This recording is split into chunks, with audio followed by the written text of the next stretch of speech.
আসসালামু আলাইকুম রহমতুল্লাহ। আলহামদুলিল্লাহ ওয়াহদা ওয়াসসালাতু ওয়াসসালামু আলা মান লা নাবিয়্যা বা'দা।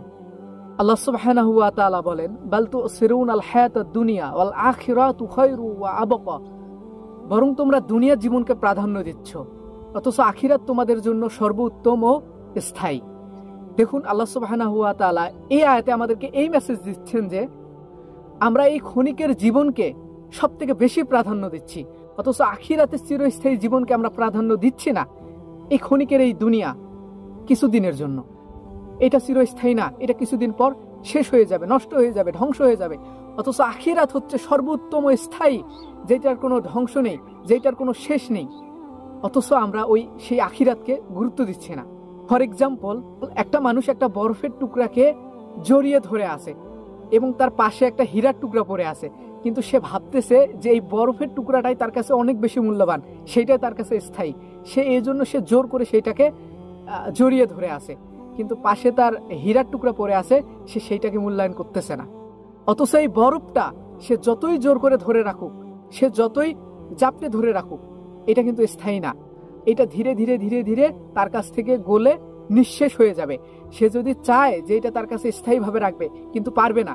কিন্তু সে যদি চাইতো, তার কাছে ওই হীরার টুকরাটা স্থায়ীভাবে রাখতে পারতো, সেটা গলে যাবে না, নষ্ট হবে না। ঠিক তেমনি ভাবে এই দুনিয়ার জীবনটা হচ্ছে বরফের ন্যায়, আর পরকাল জীবনটা হচ্ছে হীরার টুকরার ন্যায়।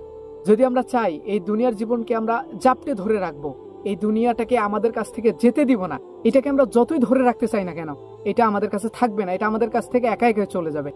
আপনি যে এই দুনিয়াকে ধরে রাখতে চাচ্ছেন, দুনিয়াকে ধরে রাখার জন্য পরকালকে গুরুত্ব দিচ্ছেন না, এই দুনিয়া কি আপনার কাছে থাকবে? ভাই, আপনি ভাবতেছেন যে দুনিয়া আপনার আপন, কিন্তু না, দুনিয়া আপনার আপন না। আপনি দুনিয়াকে নিজের কাছে যতই রাখতে চান না কেন, দুনিয়া আপনাকে ঠেলে দিবে। আল্লাহ সুবহানাহু ওয়া তাআলা বলেন, হাত্তা ইযা জা আহাদুমুল মাউতু ক্বালা রাব্বিরজিউন। যখন কারো সামনে মৃত্যু চলে আসে, সে বলে, হে আমার রব, আপনি আমাকে ফেরত পাঠান। লাআল্লি আমালান সালিহান, আমি যেন সৎ কাজ করতে পারি যা আমি ছেড়ে দিয়েছিলাম। এই আয়াত থেকে মূলত আমরা এটা বুঝতে পারলাম যে আমাদের কারো সামনে যখন মৃত্যু চলে আসবে, আমাদের কারো যখন মৃত্যু আসবে, তখন আমরা আল্লাহ সুবহানাহু ওয়া তাআলাকে বলবো, হে আমার রব, আপনি আমাকে দুনিয়াতে ফেরত পাঠান। আমি বেঁচে থাকতে যেসব নেক আমল করিনি, যেসব নেক আমল ছেড়ে দিয়েছি, সেগুলোকে করার সুযোগ দিন। কিন্তু এই সুযোগ আপনাকে আর দেওয়া হবে না। আপনার মৃত্যু যখন চলে আসবে, আপনি আল্লাহর কাছে অনুরোধ করবেন, হে আমার রব, আপনি আমাকে একটু সময় দিন, আমি যেন দান সদকা করতে পারি। আমি দুনিয়াতে অনেক দাওয়াতি কাজের বিরোধিতা করেছি, আমি সেসবের বিরোধিতা করব না। আমি মসজিদ ভেঙেছি, মুসলিম ভাইকে কষ্ট দিয়েছি, সুদ খেয়েছি, ঘুষ খেয়েছি, মানুষকে ঠকিয়েছি, এগুলো আর আমি করব না। হে রব, আপনি আমাকে দুনিয়াতে ফেরত পাঠান। আপনি আল্লাহ সুবহানাহু ওয়া তাআলার কাছে এগুলো অনেক আকুতি মিনতি করবেন, কিন্তু আপনাকে আর দ্বিতীয়বার সুযোগ দেওয়া হবে না। অতএব আপনি এখন বেঁচে আছেন, এটা আপনার সুযোগ যে আপনি নেক আমল করবেন। হে ভাই, এই দুনিয়ার জীবন ক্ষণস্থায়ী, এটা আজ আছে, কাল নেই। নিঃশ্বাসের 1 সেকেন্ডও বিশ্বাস নেই, আমাদের যে কোনো সময় মৃত্যু চলে আসতে পারে। অতএব বেঁচে থাকতে আপনি নেক আমল করুন, যাতে আপনার যখন মৃত্যু হবে তখন যেন আফসোস করা না লাগে। হে আল্লাহ, আপনি আমাকে আরেকটা সুযোগ দিন, তাহলে আমি দুনিয়াতে গিয়ে নেক আমল করব, ভালো কাজ করব, সৎ কাজ করব। এই আফসোসটা যেন আমাদের না করতে হয়। অতএব আপনি এখন বেঁচে আছেন মানে আপনার সুযোগ আল্লাহ সুবহানাহু ওয়া তাআলাকে সিজদা দেওয়া। আপনি বেঁচে আছেন মানে আপনার সুযোগ নেক আমল করা। আপনি বেঁচে আছেন মানে আপনার সুযোগ জান্নাতকে অর্জন করা। আপনি বেঁচে আছেন মানে সুযোগ আল্লাহ সুবহানাহু ওয়া তাআলার সন্তুষ্টি অর্জন করা। আপনার নিঃশ্বাস বন্ধ হয়ে গেলে আপনার নেক আমলের খাতা বন্ধ হয়ে যাবে, আপনি চাইলেও আর কোনো নেক আমল করতে পারবেন না। অতএব হে ভাই, আপনি মুসলিম ঘরের সন্তান, আপনার মাথায় বুদ্ধি আছে, বিবেক আছে, আপনি দুনিয়াতে ইনকাম করে খেতে পারেন। আপনি বোঝেন যে দুনিয়াতে ইনকাম না করলে ভালোভাবে চলা যাবে না। আপনি বোঝেন যে দুনিয়াতে যদি ইনকাম না করি তাহলে আমাকে না খেয়ে মারা যেতে হবে, আমাকে কষ্ট পেতে হবে।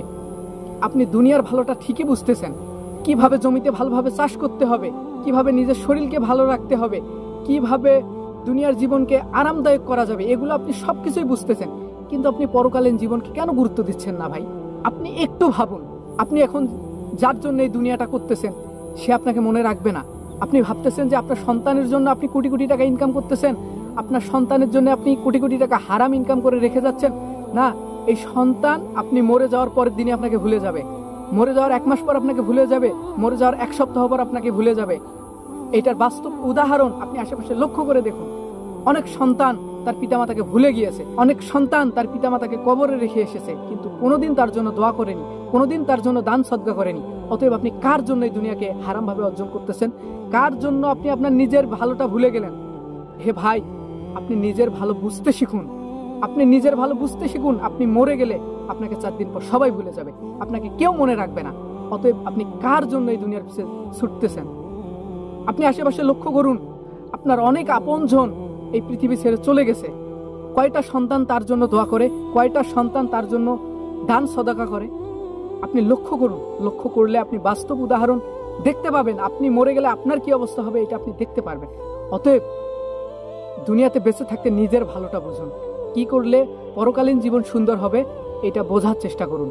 অতএব হে ভাই, আপনার কাছে মেসেজ থাকবে, আপনারা সকলেই নিজের জীবনকে নিয়ে ভাবুন, নিজের জীবনকে কোন পথে পরিচালনা করতেছেন এগুলো নিয়ে একটু ভাবুন। আজকে সংক্ষিপ্ত ভিডিও এখানেই শেষ করলাম। আসসালামু আলাইকুম ওয়া রাহমাতুল্লাহ।